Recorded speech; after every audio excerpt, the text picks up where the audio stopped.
In this tutorial, I'm going to be showing you how to do the invisible slip stitch. I will leave a link in the description box below of everything that I've used in this video. I will also leave a link to the blog post so that you can go and check that out as well.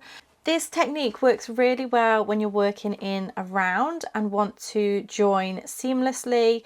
You can find that when you do a normal slip stitch and chain one for a double crochet, which is a UK term, US single crochet, you can find that your seam goes a little bit wonky and that can look a little bit unsightly at times. So I found this technique was really good to help eliminate that and just makes your work look a little bit neater and tidier.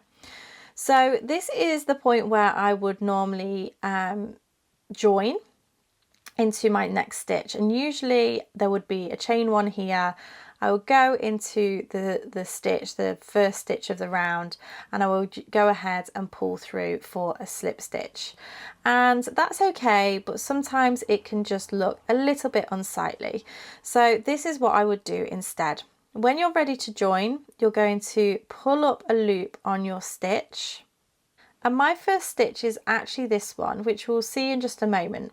What we're going to do is we're going to take our crochet hook and go from the back of the work to the front underneath those two loops. We're going to go ahead and put that loop onto your crochet hook and then pull it tight. So we're going to cinch it in and then pull it through that loop from the back to the front. You're going to bring your hook round, and then your working yarn is going to go underneath your hook like so. So it's not going to be around the back here, it's underneath the hook.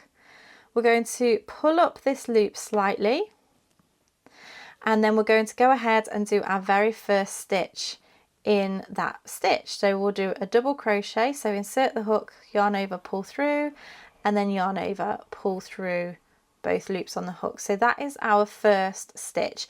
If you had a stitch marker, you could go ahead and pop a stitch marker into that very first stitch just there. You can then work around your work just as you have been. So I have 21 stitches in my round, so I'm going to go ahead and do those. So we have 1, 2, 3, 4.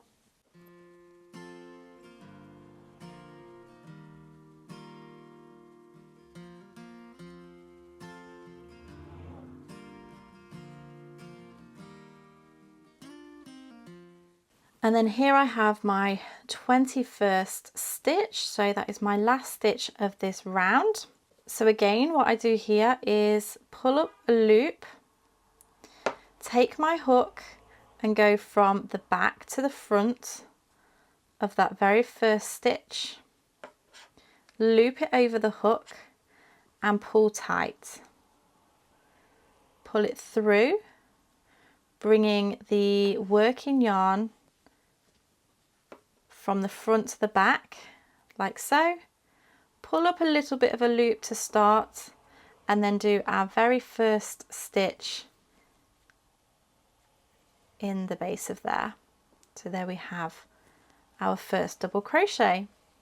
So what you'll find is that it's relatively seamless, it looks a lot neater, and it prevents the diagonal seam that you can see in a lot of projects. So I really hope that you have enjoyed this tip. If you did, don't forget to share with your friends, like this video, and don't forget to subscribe to my channel to keep up to date with all of my latest videos. As I say, all of the links are in the description of this video. Thank you so much for watching, and I shall see you again next time. Bye!